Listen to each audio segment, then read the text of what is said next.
31 मार्च 2020 रोजी खानगाव येथे RK. Food industries या नावाने फरसाण आणि आटा मैद्याची मिल उभारण्यात आली होती. 3 जून रोजी झालेल्या चक्रीवादळाच्या तडाख्यात याचेही मोठे नुकसान झाले होते. मिल पूर्वपदावर येण्यासाठी शासनाने लवकरात लवकर नुकसान भरपाई द्यावी अशी विनंती या मिलचे मालक किरण नाईक यांनी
नमस्कार, मी Kiran Naik, R K. Food industry Khamgaon. आपली खामगावमध्ये जुन्नर तालुक्यामध्ये ऑइल फरसाणचं युनिट आणि फ्लोअर मिल आहे.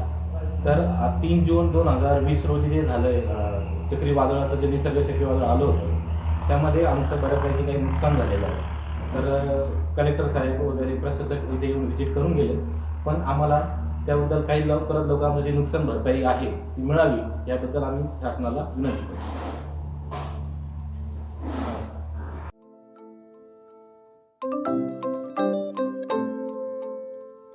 नवनवीन आणि ताज्या घडामोडींसाठी आज 24 तास सबस्क्राईब करा. त्याचबरोबर बेल आयकॉनवर क्लिक करा आणि मिळवा आमच्या बातम्यांच्या नोटिफिकेशन्स. तसेच आज 24 तासची प्रत्येक बातमी आपल्याला कशी वाटली हे कळवा. लाईक करून, कमेंट करून आणि आमच्या बातम्या शेअर सुद्धा करा.